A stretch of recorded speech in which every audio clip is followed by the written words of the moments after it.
collaboration between the Diplomacy Training Program, Youth Law Australia, and Australian Lawyers for Human Rights, and it is part of a long series of webinars dedicated to children's rights, and part of a special mini-series that we are having in the last couple of weeks dedicated to climate change, and takes a deep dive into General Comment number 26 that was published by the UN Committee on the Rights of the Child in September, just a couple of weeks ago. Previous webinars about child rights and the first webinar about climate justice can be found on the DTP YouTube channel. A few housekeeping rules before we start, if you don't mind. We would ask you to mute your sound, but if you can, please keep your cameras on so we can have a little warmer and more inclusive atmosphere here in this webinar. Feel free to add questions and comments at the chat function at any time. And at the chat, you will also be able to see some links to relevant documents and websites that we will post during the presentations and the entire webinar as well. General Comment number 26 on child rights and the environment calls for urgent action to address the impacts of climate change on children. And as the World Gatherer for COP20 provides new clarity on the obligations of governments regarding legislation, administrative and other measures relating to the environment and climate change as they affect children. Our webinar today will focus on governments and the set of new expectations that General Comment number 26 has established or has clarified, and how civil society organizations can be part of this process as well. And we have two excellent speakers with us to talk about these issues. The first speaker is Professor Anne Skelton, Chair of the UN Committee on the Rights of the Child. Professor Skelton will outline the priority issues for government actions as identified by the UN Committee on the Rights of the Child, and will provide an overview of initiatives undertaken by state parties to the convention following the release of General Comment. Reinholz, they are the senior co-chairs of environmental and human rights at Australian Lawyers for Human Rights. They will address the expectations of civil society in Australia following the publication of the General Comment and what actions can be expected from current Australian governments. Each of the speakers will talk for about 10 to 15 minutes, and after that, we will have a Q&A session. So let's get to business. The first speaker is Anne Skelton. Anne is professor of private law at the University of Pretoria, where she is the UNESCO Chair in Education Law in Africa, and she also holds a chair in child rights in a sustainable world at Leiden University in the Netherlands. As mentioned, she's also the chairperson of the UN Committee on the Rights of the Child. It was a great pleasure to host her in this webinar. And the floor is yours. Well, thank you very much. Greetings to everyone. Lovely to be with you today. I'm wanting to start off by just telling you a little bit about the genesis of General Comment 26 before going into some of the detail that is contained in the document. You know, what has been so interesting is that the committee meets with children as part of our preparations for when we're going to review states parties. And in that process, children have been talking to us about their concerns about climate change. And in fact, we have had a meeting with children from Australia online who brought this very message strongly to us. And in 2016, the committee actually held a special day of general discussion with children on children's rights and the environment. And that was the beginning of an impetus, which I think was then galvanized by the fact that in 2019, we received a communication or complaint under our optional protocol on a communications procedure, which was brought by 16 children against 5 nations. And the core of that was holding states accountable, or trying to hold states accountable for failing to meet their own promises and obligations under the various commitments that they had made. That case was ultimately ruled by the committee as being inadmissible because of the fact that there was a failure to exhaust domestic remedies. And whilst one can debate, and I hear critique of the committee's views in that regard, what was important about that case was that the committee said quite a lot about jurisdiction. And what was interesting was that the case was brought by children who were not living in the countries where the carbon emissions were occurring. They were living in other countries, but were affected by the cross-border or transboundary harms. And this case established that if the carbon emissions are occurring in state A and state A is failing to regulate that properly, then the effects of that on a child in state B would still give rise to liability, or could still give rise to liability on the part of state A. Of course, causation and proof of causation and the causative links and so on would be a factor. But this is actually quite a departure from the general rules of jurisdiction, which would be, of course, that states are usually responsible for human rights violations that occur within their geographical jurisdiction. But this extends the idea of jurisdiction to a cross-boundary situation. So this was when the committee started to really engage with legal obligations of states through that case. And at the time of handing down those views, we also committed to say we need to start to explore this in much more detail. And that was the reason why we decided to go with the topic of children's rights and the environment with a special focus on climate change for General Comment 26.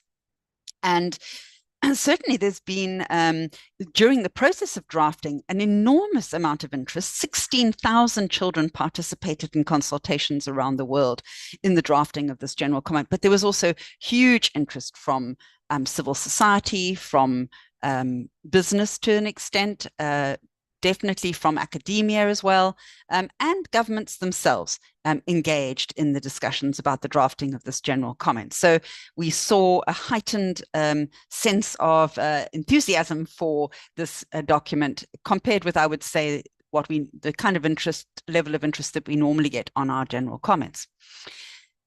So what the general comment does is it, first of all, sets out the right of children to have a clean, healthy, and sustainable environment. And of course, this does follow on commitments already made within the Human Rights Council and the General Assembly to that regard. But this is actually the first document of a normative nature that clearly states this right for children, and it embeds it in the Convention on the Rights of the Child.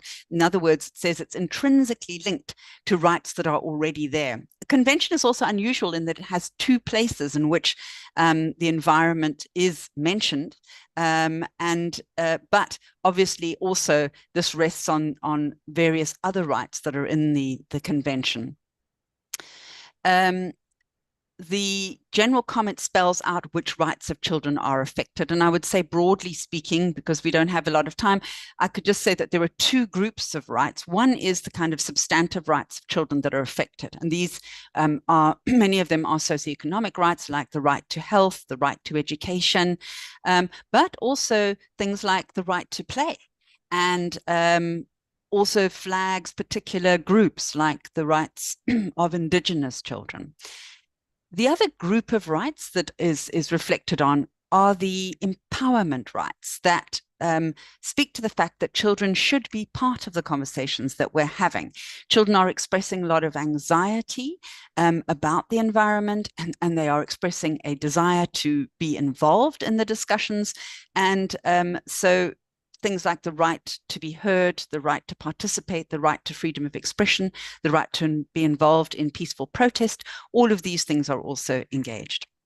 So having set out the rights, then the committee looks at the duty bearers in a section, quite a detailed section that looks at states' obligations to respect, protect, and fulfills children's rights in relation to the environment. And there are a number of examples that are provided as to what states can practically do. There's a big focus on child rights impact assessment. So the idea being that in any major decisions, any decisions at all levels of government going forward that affect children's rights in relation to the environment or climate change, that a child rights impact assessment should be done, and that legislation should be constantly reviewed, that budgeting impacts should also consider specifically the rights of children. And although, of course, the committee's main audience is states parties, because we speak to those states that have ratified the Convention on the Rights of the Child, which, as you will know, is 196 states. In fact, it's every state except the United States of America, which is a pity, seeing that they're rather a big emitter. But on the other hand, what this means is, by saying that the children's right to a clean, healthy and sustainable environment is embedded in the convention, that means we are speaking directly to the 196 states who have already ratified the Convention on the Rights of the Child. So that is a big buy-in, if you like. That's a huge advantage that that we have working within the realm of the convention. I also think it's important to mention that the that business also has responsibilities, and these are also flagged within the general comment. Of course, states' primary responsibility in relation to business is the regulatory function, but that doesn't mean that businesses don't also have responsibilities, and these are articulated as well. There's warnings against greenwashing, for example, and various other, again, child rights impact assessments being flagged as something that business needs to be engaging in as well. And of course, participation of children across all of these activities too. I think what's very significant as well is that there's a fairly detailed section on access to justice for children. And so when we think about the state, we tend to think about the executive. But we should also remember that the state includes the legislature and the judiciary. And so that leg or that arm of children being able to bring complaints, and we would want that to be from the ground up. So children shouldn't have to go immediately to court to resolve their issues. That's not what we're suggesting. Children's access to justice should start from the ground level. So even at local government level, there should be mechanisms or possibilities for children to raise their concerns relating to the environment, and for children's rights groups acting on behalf of children to be able to do that as well. But of course, if they do not get relief at the government level, where they are bringing their complaint or their concern, then ultimately they should also have access to courts. And we've definitely seen that in the last couple of years, there's been a huge amount of activism. Of course, Australia itself has been an area where children and young people have been bringing cases to the courts.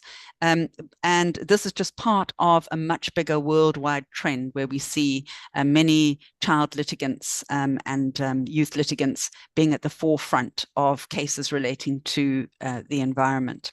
And that cuts across both environmental issues such as coal, like the coal case in Australia, but also the particular cases relating to climate change, which tend to focus more on failure of states to meet their own obligations. And of course, there's also some developing work being done around loss and damage. So loss and damage is also mentioned in the climate change part of the general comment.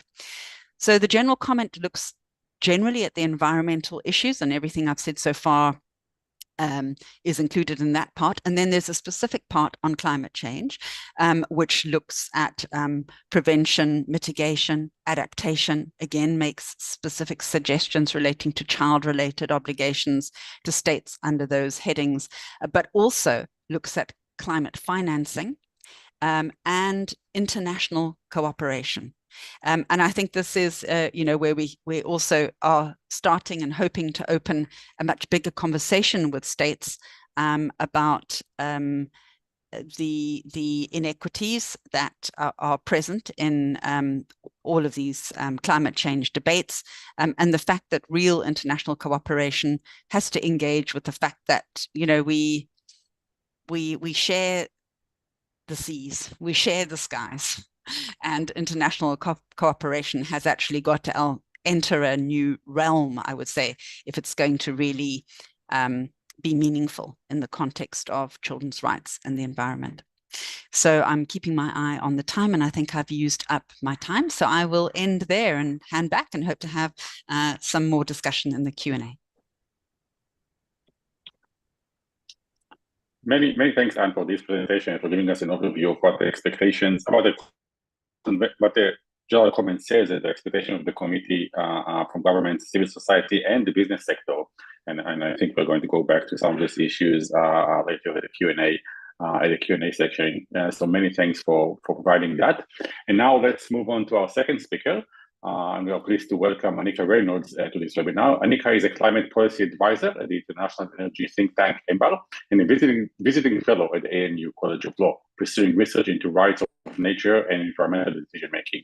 They are an advisor to governments, non-for-profit, and an inaugural member of the ANU Fenner School Research Hub on Gender, Human Rights, and Climate Change, convened by the UN Special Rapporteur on Human Rights and Climate Change. They found Greenlaw in 2019, a youth-led research institution empowering the next generation of lawyers to tackle the climate crisis. In 2021, Anika was named the Honorable Michael Kirby AC CMG Scholar by the Pinnacle Foundation for their leadership within the queer community. And last year, in 2022, they were awarded the ACT Young Environmental of the Year.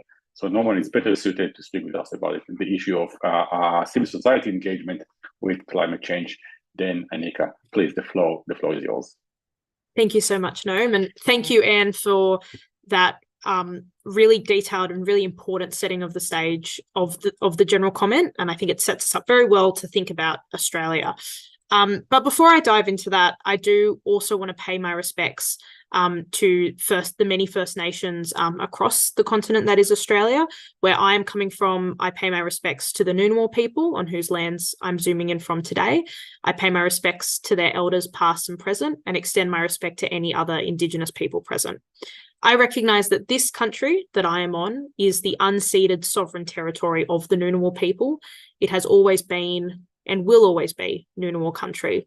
I recognise this country in the sun rising over the wetlands, heating the backs of wood ducks and eastern long-necked turtles, in the warbling cries of magpies, and in the way the shadows from the mountains cast light and shadow across the valleys and lakes of this region. In Australia, we are in a period of mourning after Australia's rejection of the Indigenous voice to Parliament. But I emphasise that our obligations as non-Indigenous people, as colonisers, to learn and respect Ngunnawal law and culture and to join in caring for this country are unchanged. Anne set a really powerful kind of framework of what the general comment says and what the obligations that flow from the general comment are. And I think it's important to frame those obligations and to frame those rights. And there's a couple of ways we can do that. First, there's kind of the frame that predates the Convention on the Rights of the Child and this general comment, and that's the total absence of children's voices and perspectives, a silence. We're past that stage, thankfully, but I think we have to acknowledge that environmental degradation has impacted children since time immemorial, and that there is a lot of intergenerational trauma and challenges to overcome in fulfilling children's rights in this space. The second frame is to think of children as victims. And then the third frame is to think of children as change agents and advocates.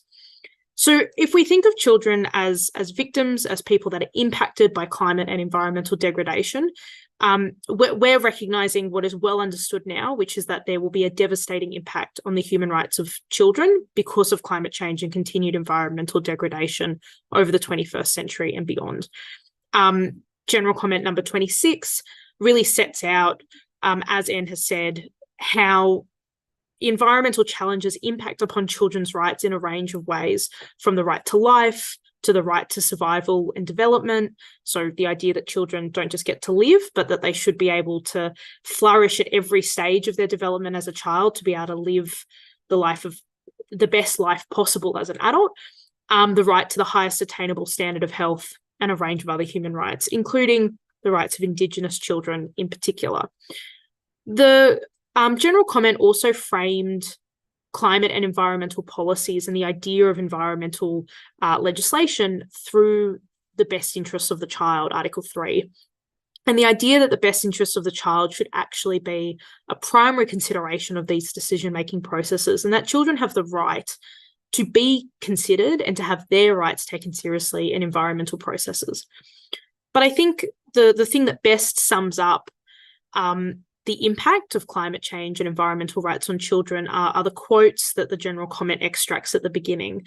And this quote from a child really showcases, I think, the intergenerational trauma and inequality being perpetuated by continued climate change and inaction on environmental degradation. And that quote reads, "We can't enjoy life like you adults used to do when you were little. Adults, the real victims of environmental destruction are us, children." And this too has been recognised in Australia in a range of policy and academic papers across civil society, but also in law, particularly case law and judgments that have come out of the courts in Australia. In 2021, the federal court heard what has become known as the Sharma climate duty of care case, when Anjali Sharma and 8 children brought a claim against the Australian government, setting out that the Australian government would be negligent if it continued to approve a particular coal mine and all other coal mines basically going forwards, and that they would be negligent because they'd be breaching a duty of care to children to protect their interests in making decisions. And Justice Bromberg, I think, best sums up the status of children in climate and environmental issues in the present day at paragraph 293. He set out, "It is difficult to characterise in a single phrase the devastation that the plausible evidence presented in this proceeding forecasts for the children. As Australian adults know their country, Australia will be lost, and the world as we know it gone as well. The physical environment will be harsher, far more extreme, and devastatingly brutal when angry. As for the human experience, quality of life, opportunities to partake in nature's treasures, the capacity to grow and prosper, all will be greatly diminished. Lives will be cut short. Trauma will be far more common and good health harder to find and maintain. None of this will be the fault of nature itself. It will largely be inflicted by the inaction of this generation of adults in what might be fairly described as the greatest intergenerational injustice ever inflicted by one generation of humans upon the next." Similar recognition has flowed from Waratah Coal and Youth Verdict, which was a case heard in the Queensland Land Court and handed down in late 2022. In that case, President Kingham recommended against the approval of a coal mine because it would unjustifiably limit the right to life, the protection of children, the right to culture for First Nations people, the right to property, the right of certain groups to enjoy human rights without discrimination, and the right to privacy and home. In Youth Verdict, which was a very large case and far-reaching in its detail, President Kingham did go into great length on the nature of the rights of children in relation to the environment. She didn't have the luxury of general comment number 26, but nonetheless, she found those deep connections in her judgment, and she starts that analysis from paragraph 1568. She relevantly found the following: "The importance of the rights of children lies in the special vulnerabilities of children and their inability to control the decisions that affect them. The active parties in this hearing agree the adverse impacts of climate change will disproportionately affect children who are living now and are born in the future, at an ever-increasing level into the future. They also agree that present and future children will be at a disproportionately greater risk of poor health outcomes and premature mortality. A child born today is expected to live to the end of the century. As they grow and age, children will be affected by an increasingly hostile environment that will affect their learning, recreation, and working conditions." And to kind of wrap up the developments in Australia, in 2023, a couple of weeks ago, in fact, the Australian Conservation Foundation, alongside a range of human rights experts, released a major report into the right to a healthy environment as it applies to children. They set out in detail what legal obligations exist in Australia to protect the right to a healthy environment and recommendations to move forwards. As I think is what is expected now when it comes to talking about rights of children. ACF did engage in consultation, and they did a survey process, and they had detailed interviews. And the central findings that came out of that report were that 2/3 of young Australians are worried about plants and animals going extinct, and 3/4 of young Australians believe that climate change will make their life worse. Some of the interviewees emphasised that they already are making decisions, everyday decisions, very consciously about the impact they are having on the environment. So that includes dietary decisions, transport decisions, the decision whether or not they want to have children. And they are making those decisions because they feel that they have to, because this current generation of leaders aren't taking the necessary policy steps to assure a safe climate. And of course, the final other development, which is ongoing, is there is an ongoing claim before the Human Rights Commission that was filed in 2021 by 5 Australians, which is seeking to assert that Australia's emissions targets and the climate actions that it's taken to date are inadequate and are a breach of a range of conventions, including the Convention on the Rights of the Child. But as I've gone to in detail at length and has been well recognised in Australia, children are definitely framed as victims of climate change, and there is a powerful moral clarity that comes from thinking about young children being at risk. But that's an incomplete picture. The Sharma and youth verdict decisions, as well as a range of other advocacy campaigns, matter for another reason. It shows that young people, children, are not just victims, but leaders. The Sharma case in particular was groundbreaking. It was one of the most significant environmental cases in Australia, and it was brought by 8 children who couldn't vote, but who were still committed to protecting their rights to a safe environment and a livable future. These cases reflect a global trend which sees children and young people comprising more than a quarter of all plaintiffs in rights-based strategic climate litigation cases filed globally up to 2021. And it also reflects what the general comment says about the rights of children to be heard and to participate. But we have to go, and this is being recognised in Australia. So there is a climate duty of care bill that has been introduced into federal parliament, which goes some of the way to integrating child rights impact assessments, as Anne has mentioned, into federal legislation if it's passed. There's also been movements for the right to a healthy environment to be protected in Australian Capital Territory and New South Wales law. But much more needs to be done. And there are 2, tangents I want to pick up on in my last minute. One is that we as advocates, as civil society, need to be pushing forwards with climate action and environmental action that is necessary for a 1.5-degree pathway and biodiversity flourishing. Children, particularly young children, should not have to carry the burden of being leaders. They should be able to enjoy their childhoods and to develop free from these fears. It's up to us to set the policies, to put policies in place that are going to get us back on track for a 1.5-degree pathway. And secondly, we have a real opportunity with Australia going through another cycle with another periodic national report on the Convention on the Rights of the Child to really push for environmental rights to be centred. In 2019, during our last cycle, the concluding observations of the committee were that they were very concerned that Australia was not doing enough to protect children from the impacts of climate change. And this is an opportunity for civil society to once again engage deeply in that process and to push for the Australian government to increase its ambition on climate and environmental action, and to also take steps to specifically protect the rights of children in that process and to give them opportunities to meaningfully engage. Thank you.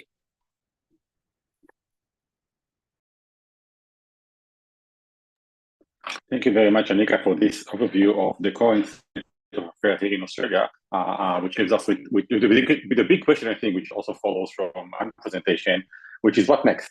How can we as scholars, as activists, as human rights advocates, utilize the new general comment in different ways in advocating for a better future and for guarantee the rights of children in the context of the environment? So everyone, we have half an hour for a conversation. So feel free to pop your questions at the chat. One was already put by Alice, and we'll start with this question. Alice asked about, I think, and paraphrasing on her question, is about the different avenues that one can take on the international level when trying to utilize General Comment number 26. So we have the committee on the one hand, and we're the communication process that Anne has mentioned already. Optional Protocol 3 hasn't been ratified by Australia. It will be interesting to hear from Anika if she has any knowledge about any actions with that regard. The short answer is probably not, but maybe you have more information than I have. But also there are other avenues on the international level that one can utilize, and I will interesting to hear Anne's and Anika's views about the ability to utilize General Comment number 26 with the various special rapporteurs that works on this issue. We have a pending case before the ICJ that was brought by Pacific Island nations that speaks about an element that General Comment number 26 speaks about too, which is the international cooperation, international obligations, or cross-territorial obligations that state might have with respect to the rights of people impacted by their own activities beyond the borders, and maybe other avenues open that are available on the international and regional level that can be used to utilize General Comment number 26. So maybe let's hear from Anne and then from Anika with respect to these issues. Yes, well, on the ICJ case, fortunately, there's been an extension of the date in which papers can be filed. And so we have established, the committee's been looking into this, and we do know that General Comment has been added into one of the dossiers, but that doesn't count as a submission. And so now we're looking at other avenues to see whether we can get a submission. States, of course, can place documents before the ICJ. And so, I think one of the possibilities is a state taking this up. So if anyone has any vantage points that could help with that, then I think it would be very helpful to get the General Comment formally submitted as one of the submissions in that ICJ matter. There's also an advisory opinion before the Inter-American Court of Human Rights, which is another space in which we're hoping that the General Comment 26 will be utilized and argued. Of course, as you know, although Australia hasn't ratified the third optional protocol on a communications procedure, it has ratified similar optional protocols under the Human Rights Committee, for example, the ICCPR, and actually has been taken, has had complaints taken against it in that regard in relation to the Torres Strait Islander matter. So I think that there are avenues at the international level, and possibly for some countries, obviously at the regional level as well. Although that's not so applicable for Australia. But I think we shouldn't lose sight of the fact as well that a lot of change, most important change probably, happens at the domestic level. So it's really using the General Comment in domestic courts where I think we will see its weight, because it does offer the opportunity of an elaborated, and it is quite legalistic in its approach and its language. So it does offer a kind of articulated basis for the rights violations and for some of the remedies, and it does spell out some of the states' obligations. Of course, many states will say, well, General Comments are not binding. We can't be held accountable on a General Comment. We ratified the convention, not these General Comments. However, if courts use them as a means of interpreting the rights in the convention, then they actually do begin to have a kind of binding nature, at least at the domestic level. So I'm South African, as you probably know, and in South Africa, we've seen this happening. So in other words, our constitutional court is very open to using General Comments. And by using General Comments in their judgments, they have actually made some of the statements in General Comments applicable, and I would argue almost binding at the domestic level. So that's, using litigation as our track. But let's not only put all of our eggs in the litigation basket, as exciting and powerful as that may be, because we've also seen, that when you do end up with a loss in the Supreme Court, it can be devastating also. So we want to try all avenues. And I think, trying to it's great to hear that the Human Rights Commission is working on these matters, because that's a first level complaint mechanism. And again, if they can use general comments in their reports and in their analysis. And then, of course, policymakers, lawmakers, the possibility of improving domestic legislation, and a range of local government possibilities as well. So I think that there are many ways in which the general comment can be used, and of course to urge for more participation and involvement of children. For example, I think General Comment 26 can be very well utilized to urge governments to include children in their delegations to COP. Anne's, I think, covered the Annika. floor. Yeah, thanks. No, I think Anne's covered the floor really well. But just to pick up on the domestic litigation point, General Comment number 26 was actually mentioned in Youth Verdict, even though it was a year before General Comment number 26 came out. And it was because President Kingham lamented the fact that she didn't have access to this comment and how useful it would have been for her to be able to use. So the utility in domestic litigation is very, very real.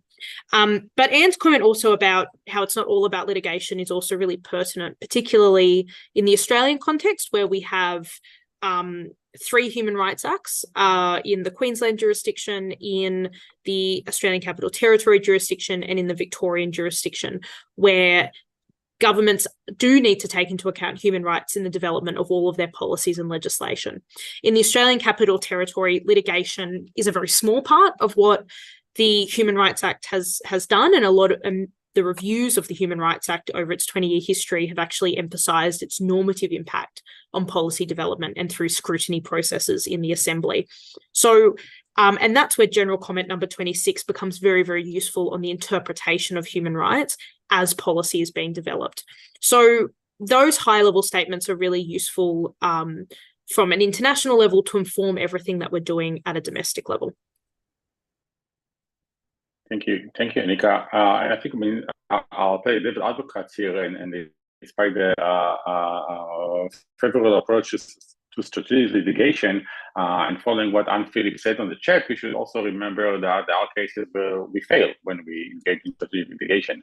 And the Sharma case, I think, is a classic example for that, where the first round was a major win, where the duty of care has been recognized under the tort law. It was very much celebrated. We had a webinar about this case when it shortly after it came out, and we hosted Angie. But then on appeal, things have overturned. And all of a sudden, this newly established duty of care was out of the window. And children in Australia were left without a duty of care, as argued by the minister. And I think the project that Anne was involved with, led by Professor Irfan Nolan, about child rights litigation, highlights some of the risks that we have in this space, but also the opportunities that are not clearly articulated, and the utility of General Comment number 26 and other general comments that we can use in engaging with officials. And I think that the case from Queensland is a good example for the way that wins can be made also in lower courts, in the land court in Queensland.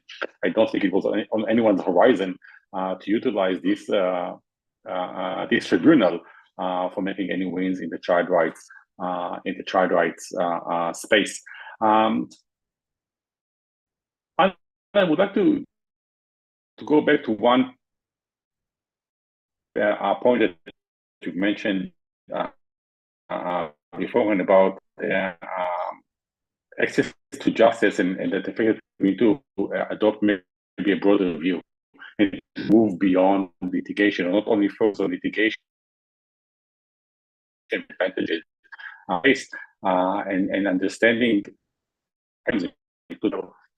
maybe youth parliaments and other can with decision makers. And I was wondering whether you you can advise effectively. And in environment, decision makers in general are reluctant to listen to children, either on principle level or on logistical level, where they just don't know how to do it and how it can be done in the context where business and private entities also own direct obligations towards children in this space, as the general comment articulates, and what sorts of participation opportunity children might have in the private corporation context.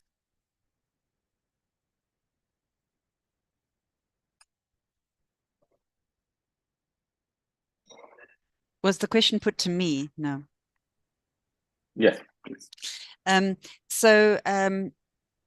First of all, just to pick up on the first point about the Advancing Child Rights Strategic Litigation Project and what we explored there, just this issue of the fact that we do see a lot of children at the forefront of climate change cases, and in that project we interviewed people who'd been involved in the Sharma case, and and some of the children that had been involved as well, or they weren't children anymore by the time they were interviewed for the project. But I think what it also showed is that this is it's heavy duty. It's it's intense for children, and that sometimes they find themselves at the center of quite negative public opinion, and it can be challenging and so on. So it's one has to be in for the long haul, and I think litigators working with children have to be particularly aware of that and make the adjustments that are necessary to their usual, business as usual litigation work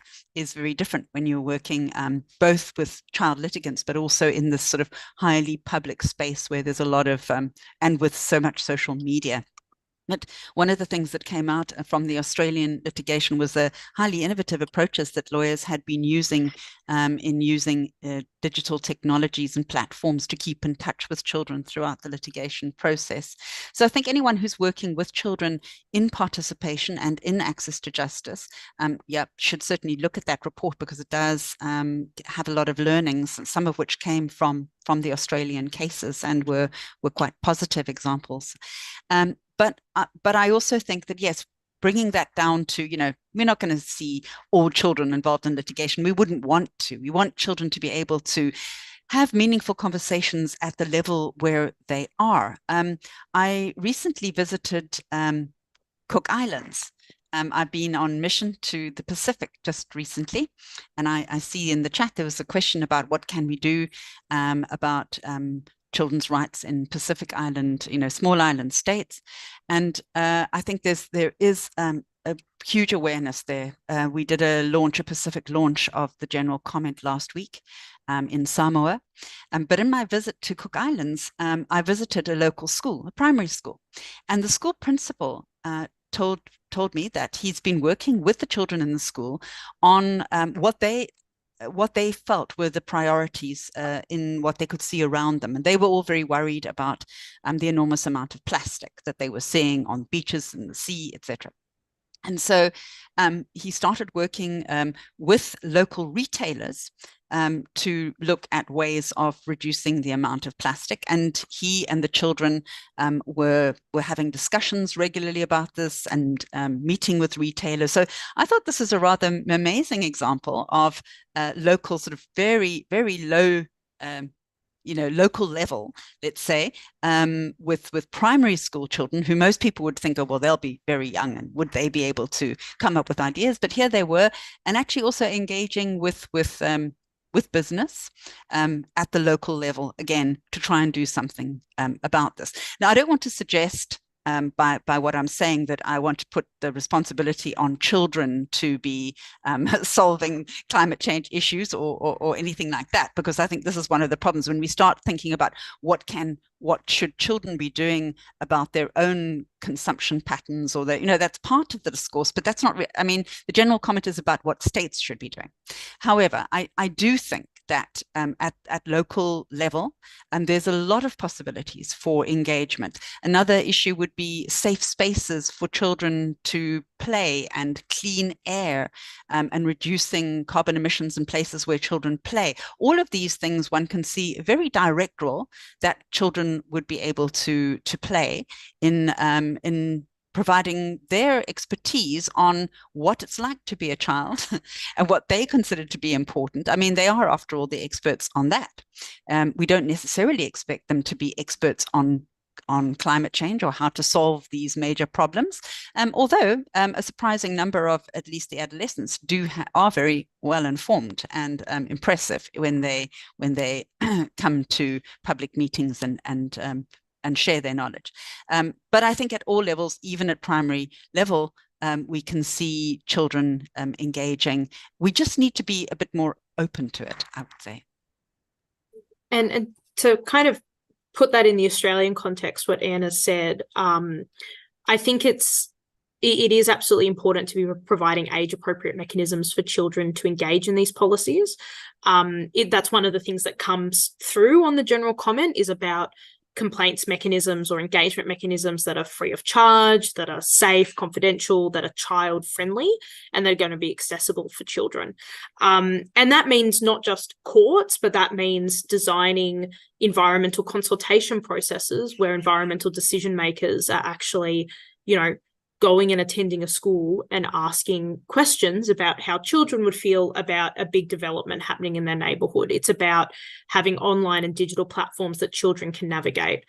But it's also, and I completely agree with Anne on this point, it's also recognizing that children are not experts, and that in some cases, the fact that children have been made leaders of climate advocacy is a further injustice on children. Even, I think, a decade, 2 decades ago, the majority of children in Australia probably weren't exceptionally anxious about climate change. That was an issue that adults were taking forwards. I think the 2019-2020 bushfires have radically changed that. But even before that, there was growing consciousness and concern within children where they feel they have to be leaders. And so I think it's about us providing accessible mechanisms for the local environmental issues that children are engaged in, for them to have a role in them. It's also about children being able to articulate their high-level concerns about national issues. But there's also a really significant responsibility on adults and government to protect the rights of children. We know what the rights of children are in relation to the environment. The general comment synthesizes them very well, but I think we can all agree that even before general comment number 26, we could have had a very informed discussion about what the rights of children are in relation to the environment. This is not a new development that's burst onto the scene in the last couple of months. This is well understood, well-established international law. And so there's a real need to get on with doing what needs to be done to address climate change and doing what needs to be done to reverse biodiversity loss, to limit toxic pollutants in the environment, and to provide safe local spaces. The one final thing I'll raise, and Australian Lawyers for Human Rights was involved in this with the University of Newcastle a couple of weeks ago, is we brought together 60 children, teenagers, from around the Newcastle and Hunter region in northern New South Wales. And together we worked with those children to draft the student statement on the right to a healthy environment. And so it was all children and students talking about what they wanted, with the support of a couple of academics and human rights experts, to get the wording kind of in line with international human rights law. And that was a really powerful moment where students felt empowered and felt like they were being heard to speak about their issues and to speak about what they think the solutions are, and to have that collated in a document in a way that worked for them, and not in a way that works for environmental decision makers, because I think too often consultation processes are about a decision maker getting from A to B as efficiently as possible. And I think that's a really important reflection point, is we should consult with children in a way that empowers them, not in a way that's easiest for us as adults or as people involved in government and policy. Thank you, Annika, for that. And that has been established in 30 years of practice of implementing Article 12 more broadly in child participation. So in that sense, the issue of the environment and climate change is not unique. And the fundamental problem, is also indicated in the chat, is the reluctancy of many adults to engage with children on their own terms in climate change, and also with respect to other issues. We are getting closer to 6 o'clock sitting time. I will have to end. I would like to to address another issue that came up in Anne's presentation, which is the issue of child rights in the business sector. And as you mentioned, the general comments suggest that states have obligations to provide a framework and create a framework to ensure that business respect the rights of children in their activities. And they should do so, states should do so through effective legislation, regulation, and then also enforcing this framework. And I think I have two different questions, one for Anne and one for Anika here. I was wondering, Anne, if you have if you can provide any examples where state parties have provided such a framework, or how it can be achieved, or how states can be encouraged to do so. And for Anika, the question is if you know about any efforts to do so, or to address this issue here in Australia. Well, I'm not sure that I can provide an example of a state, but something that I found very interesting is the interest that's being generated around the banking sector and climate change, because there's actually quite an interesting discourse going on about to what extent banks also have responsibilities in relation to investments that are placed with them by businesses that are violating children's rights to a clean, healthy, and sustainable environment. And I think that's a very interesting space to watch, because it seems to me like it could have some very deep consequences. So certainly as a committee, we're following those debates and discussions and are interesting to see where they're going to lead. And I think this is going to definitely be on the agenda at COP. And so we'll see what comes out of the discussions there. And in Australia, I think we haven't seen the leadership that we would like to see from the Australian government on holding the business sector accountable for its environmental and climate impacts, or to ensure that the business sector is doing its part to uplift and protect the rights of children. But there are some interesting movements in this space, one of which is the Climate Duty of Care Bill that's been introduced by Senator David Pocock into federal parliament. Now, that bill kind of has two dimensions to it. It would impose a statutory duty on decision makers to consider the likely impacts of decisions and whether there are impacts to the climate that are likely to harm the well-being of current or future children. And if so, if the decision could really harm children, there's an obligation upon decision makers to not approve or pass a decision that would have a material impact. Now, the inquiry process into that bill is ongoing. It's a private member's bill. It's not a bill that's been introduced by the government, but it sets it puts forward a really interesting proposition about the obligations of government to actively consider the rights of children, but also in the way it would flow through to businesses to have to consider impacts on children in the way that they engage in environmental impact assessment processes, in the way that they conduct business, in all of the very multifaceted ways they come up against regulations with the federal government. And so this is one way where this kind of duty would have flow-on effects for business and how business considers things. The other area where business plays a potentially positive but currently quite negative role is in the lobbying, greenwashing, public affairs engagement that business currently does in relation to climate change. And there's a great question in the chat about school students striking for climate action. And as much as that is a groundswell people movement that's speaking directly to government, businesses do also have a choice in either supporting that kind of public advocacy. Ben & Jerry's is a good corporate example where they do actively say they're supportive of school strikers. And I won't speak further about whether or not Ben & Jerry's is a good company, but that is something that they've done. And then on the flip side, there's a whole, corporate media machine that really downplays the role of students in their advocacy. And that has strong ties to fossil fuel industries. And there's a Comms Declare is a big NGO in Australia that tracks communications and how the fossil fuel industry advocates on those points. And so there is also a question of how business can be engaging in work that either changes social mores and positions on the environment or entrenches, some attitudes that don't really privilege the environment or environmental rights.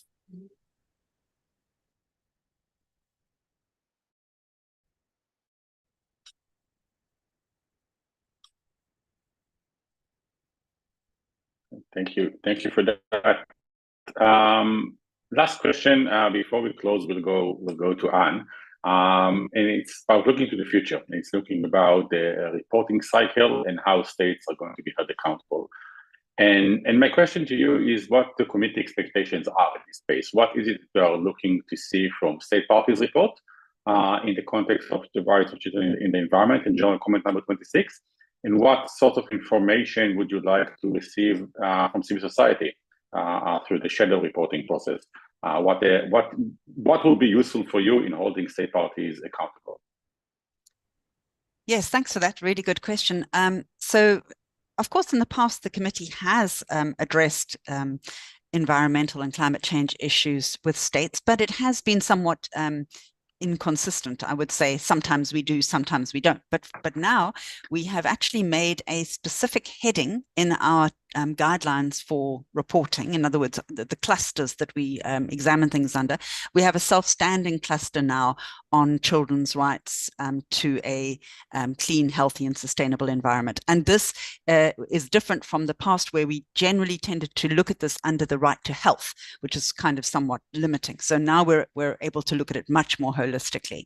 And in terms of what we will be asking states questions, far more direct questions about this on many aspects, including the regulation of business, including international cooperation, and of course it'll depend which state we're talking about. But if we were looking at Australia, then we would obviously be looking at Australia's responsibilities, and we would also be looking for information from civil society on children's participation aspects, as well, of course, on what Australia has been specifically doing to follow the guidance of the general comment in relation to child rights impact assessments and other obligations of states that are outlined in the general comment. Excellent. Thank you, Terry. Thank you very much for that. And resources about the parallel process, parallel reporting, and how to hold states to account also from the DTP. This is the kind of work that we've been doing the last couple of years, doing some capacity building with respect to holding and how to engage with the reporting process of the UN Committee on the Rights of the Child. It's time to bring this interesting and excellent webinar to an end. Thank you everyone for logging in from different states and regions here in Australia and other neighboring country, and anyone who watches the recording from anywhere else in the world. And please join me in thanking our excellent speakers who provided thought-provoking presentations this afternoon. Professor Dan Skelton, the chairperson of the UN Committee on the Rights of the Child, and Nika Reynolds from Australian Lawyers for Human Rights. Watch this space recording, and all the information will be shared later in the week. And we're going to have next month probably another webinar dedicated to this very important and timely issue of child rights and climate justice. Thank you everyone for logging in, and have a good evening. Thank you so much, everyone. Thanks and goodbye.